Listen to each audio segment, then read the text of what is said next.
Yes, students, in this session we have start chapter gravitation. First of all, look definition of gravitation. Gravitation is that property due to which two masses attract towards each other. Yes, and the attractive force acting between the two masses is called gravitational force, and the region around the mass in which any other mass experiences a gravitational force, that region is called gravitational field. तो बच्चों आज हम एक new chapter start कर रहे हैं gravitation. सबसे पहले समझिए ग्रेविटेशन क्या है। ग्रेविटेशन वह प्रॉपर्टी है जिसकी वजह से दो मासेस एक दूसरे को अट्रैक्ट करते हैं। जो अट्रैक्टिव फोर्स दो मासेस के बीच में एक्ट करता है उसे कहते हैं ग्रेविटेशनल फोर्स। किसी भी मास के चारों ओर का वह रीजन जिसमें कोई दूसरा मास एंटर करे और एक्सपीरियंस करे ग्रेविटेशनल फोर्स, उस रीजन को कहते हैं gravitational field. Now Newton's law of gravitation. According to Newton's law of gravitation, the gravitational force acting between two point masses is directly proportional to product of mass and inversely proportional to square of distance between them. So look, there is 2 point masses m1 and m2 separated at a distance small r. Then the gravitational force F acting between these two masses is directly proportional to product of mass. So F proportional m1 m2 and inversely proportional to square of distance between them. So distance between them is r square. When we remove the proportionality by proportional constant capital G, so capital G into m1 m2 upon r square is where capital G is called universal gravitational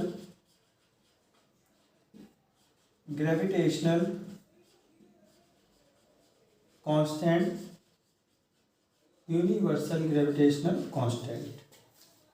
The value of universal gravitational constant is 6.67 into 10 to the power minus 11 Newton meter square per kilogram square. That is equation 1. Now, how we define the universal gravitational constant? So look, if m1 equal to m2 equal to 1 kg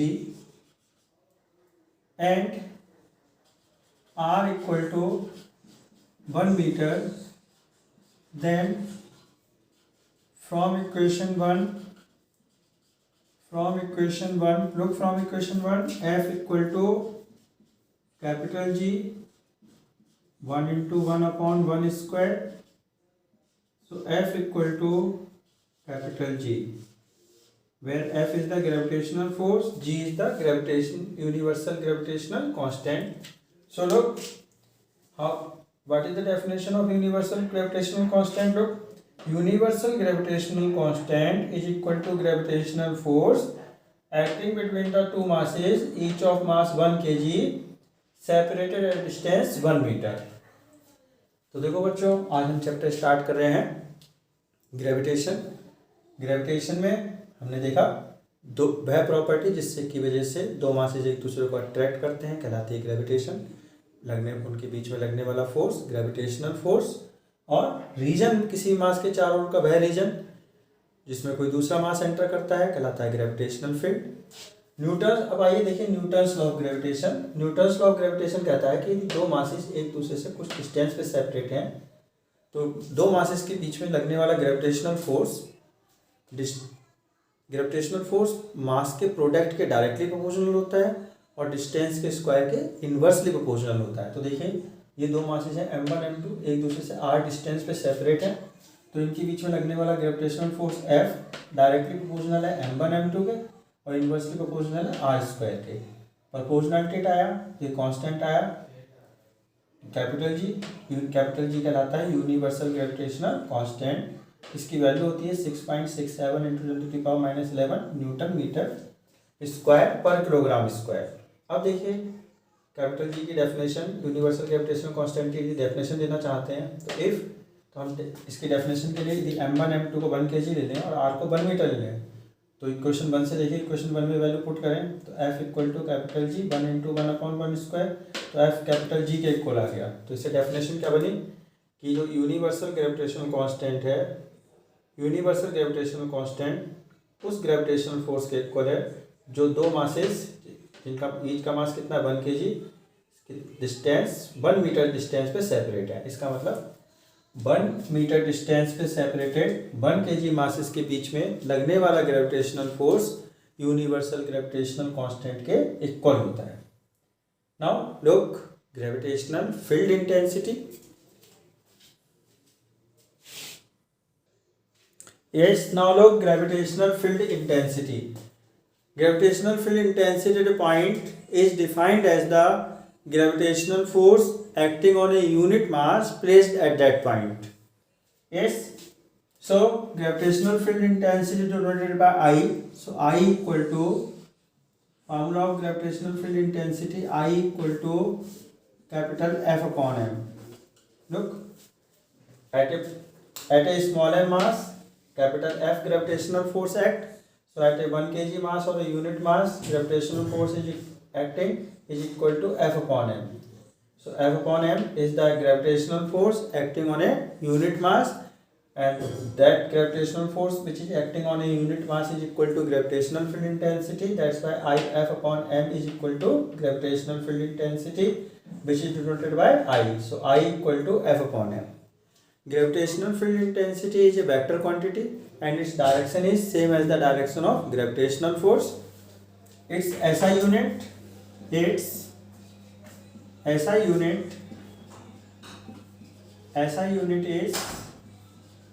Newton per kg.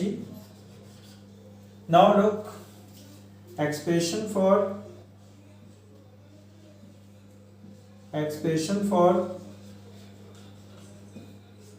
gravitational field intensity, gravitational field intensity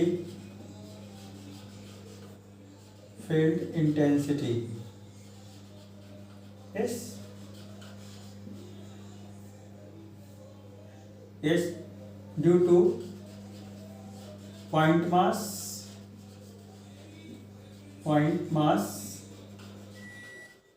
So look, at point, that is the point O at which capital M mass is placed, so around it gravitational field is produced at a distance small r. At a point P, we want to determine the gravitational field intensity produced by that capital M mass. So according to definition, put small m mass at point P. So at point P,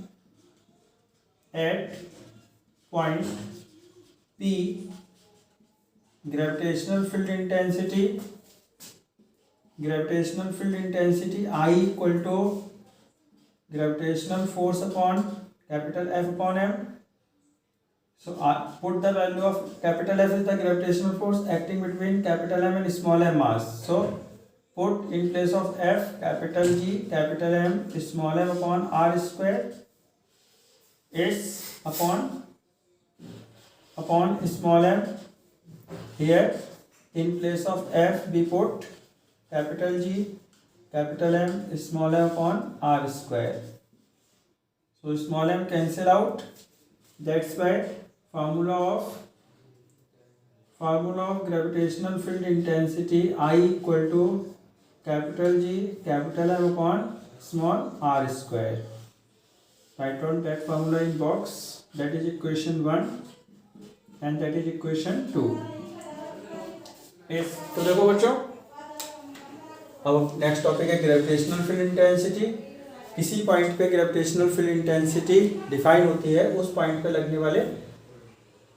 पे रखे unit mass पे लगने वाले gravitational force के equal. Gravitational field intensity क्या है, जैसे ये पॉइंट है, इस पे हम यूनिट मास मतलब 1 kg का मास रखें तो उस इस पॉइंट पे रखे 1 kg मास पे जितना ग्रेविटेशनल फोर्स एक्ट करेगा वो कहलाएगा इस पॉइंट की ग्रेविटेशनल फील्ड इंटेंसिटी। तो देखिए ग्रेविटेशनल फील्ड इंटेंसिटी का formula I = capital F upon small m। देखिए ये फार्मूला कैसे आया, स्मॉल m मास पे लग रहा है ग्रेविटेशनल फोर्स m, तो 1 kg मास पे कितना ग्रेविटेशनल फोर्स लगेगा F अपॉन m, और जो 1 kg मास पे ग्रेविटेशनल फोर्स एक्ट होता है वही कहलाता है ग्रेविटेशनल फील्ड इंटेंसिटी। तो F अपॉन m किसके इक्वल है, ग्रेविटेशनल फील्ड इंटेंसिटी के, जो कि कैपिटल I से शो की गई है। इसकी ऐसा unit gravitational field intensity vector quantity है और इसकी ऐसा यूनिट न्यूटन पर केजी होती है। ग्रेविटेशनल फील्ड इंटेंसिटी की direction same as the direction of gravitational force होती है। अब देखिए किसी पॉइंट मास के द्वारा ग्रेविटेशनल फील्ड इंटेंसिटी का फॉर्मूला ड्राइव कर रहे हैं, expression for gravitational field intensity due to point mass. तो देखिए ये पॉइंट O है जहाँ कैपिटल M मास रखा हुआ है, इससे R डिस्टेंस पे P पॉइंट पे हमें ग्रेविटेशनल फील्ड इंटेंसिटी कैलकुलेट करनी है, ड्राइव करना है फार्मूला P पॉइंट के लिए। कैपिटल M मास के द्वारा जो ग्रेविटेशनल फील्ड इंटेंसिटी प्रोड्यूस हो रही है, तो अकॉर्डिंग टू डेफिनेशन पहले हमने यहाँ स्मॉल m मास रखा, अब ग्रेविटेशनल फील्ड इंटेंसिटी होगी, यदि स्मॉल m मास पे ग्रेविटेशनल फोर्स लग रहा है F, तो 1 kg मास पे लगेगा F अपॉन m, तो F upon m gravitational field intensity I हो गई, तो I = F upon m। F है कैपिटल M और स्मॉल m के बीच में लगने वाला ग्रेविटेशनल फोर्स, तो इन दोनों के बीच में लगने वाले ग्रेविटेशनल फोर्स की वैल्यू पुट करती है जो कि न्यूटन्स लॉ ऑफ ग्रेविटेशन से पुट की, capital G capital M small m upon r square. Small m से स्मॉल m कैंसिल हो गई, आ गया capital G capital M upon small r square. Yes, जहाँ कैपिटल M क्या है, मास जो ग्रेविटेशनल फील्ड इंटेंसिटी प्रोड्यूस कर रहा है, ग्रेविटेशनल फील्ड प्रोड्यूस कर रहा है, capital G universal gravitational constant और r distance of point P from the mass S। Next topic gravitational acceleration।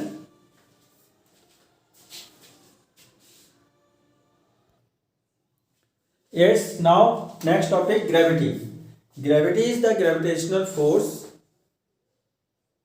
by which earth attract a body towards its center। Yes, that gravitational force is called gravity। We again repeat, the gravitational force by which earth attract a body towards its center, this is gravitational force is called gravity। We can say gravitational force acting between earth and a body is called gravity। Yes, now next topic is gravitational acceleration। Gravitational acceleration, when body falls freely, look, if we drop that marker, then marker falls under gravity। Yes, when body falls freely under gravity, then the acceleration produced in the body is called gravitational acceleration। It is denoted by small g।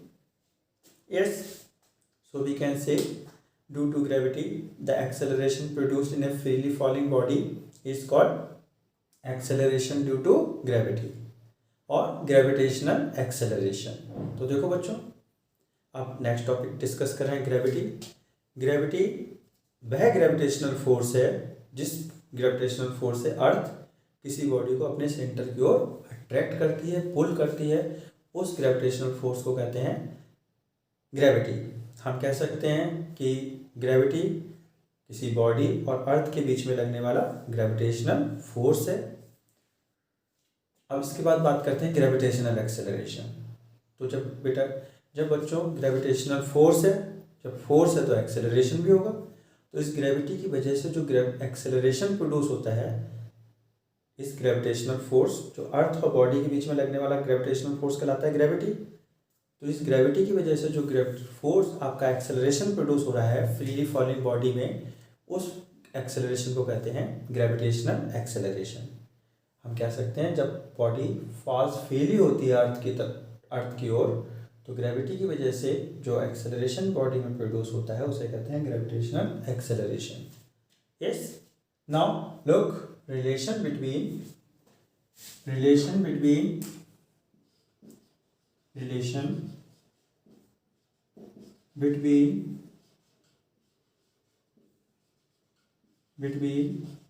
small g and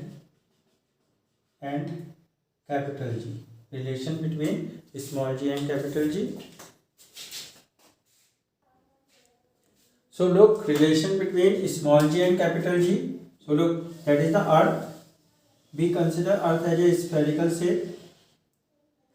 The center of mass of the sphere is its geometrical center.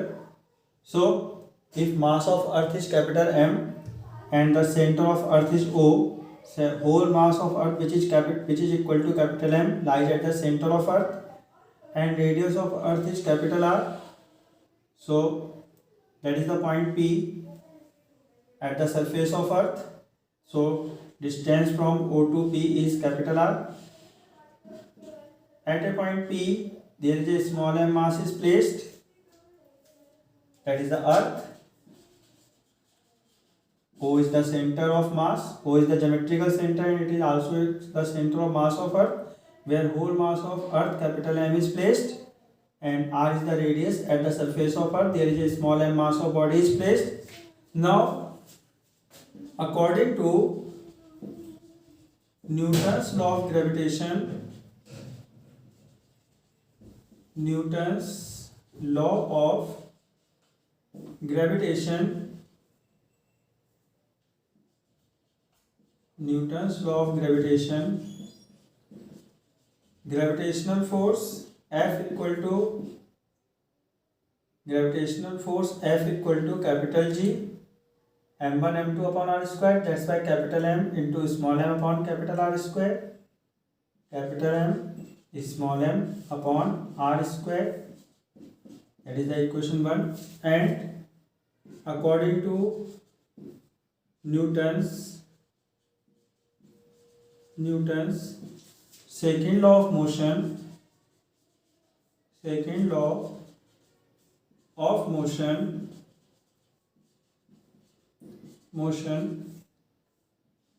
Newton's second law says that force equal to mass into acceleration. If gravitational acceleration is small g and mass of body is small m, then gravitational force F equal to mass into gravitational acceleration g, that is the gravitational force. Yes, equation 2. So that gravitational force calculated by Newton's law of gravitation and that gravitational force calculated by Newton's second law of motion, both are gravitational force, same gravitational force acting on a body of mass small m. So left hand side are same, that's why right hand side are also same. So from equation 1 and equation 2, small m into small g equal to capital G, capital M, small m upon r square. Small m cancel out, so small g equal to capital G, capital M upon r square. Yes, that is the equation 3.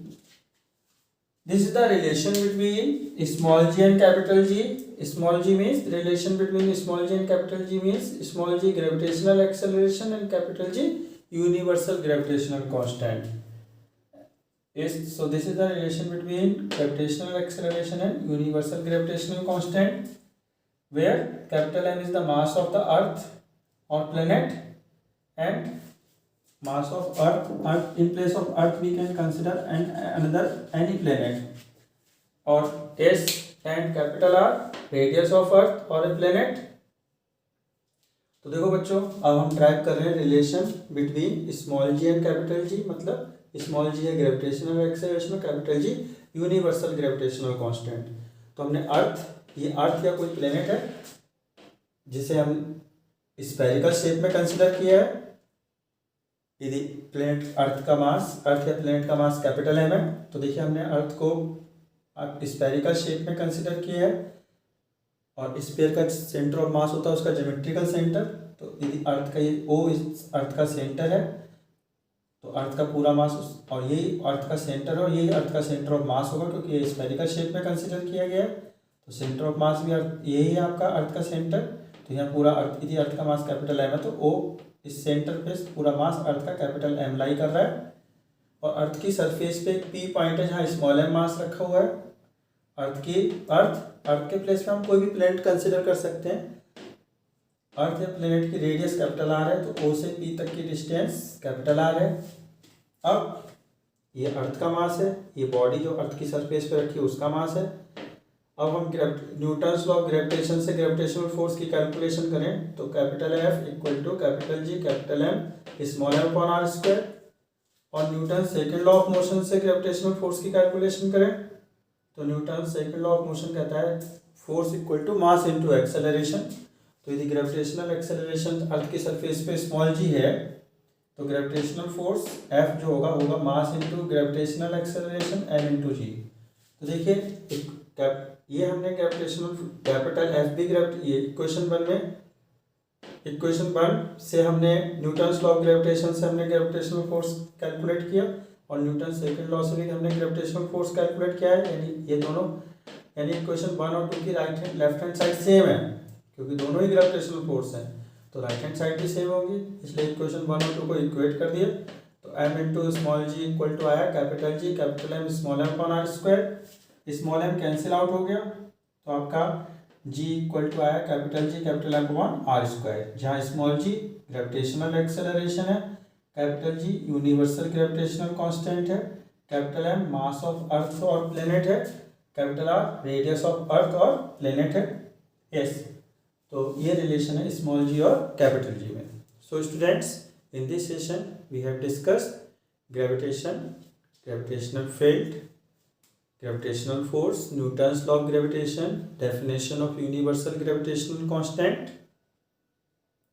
gravity, gravitational acceleration, gravitational field intensity, and relation between gravitational acceleration and universal gravitational constant. Thank you.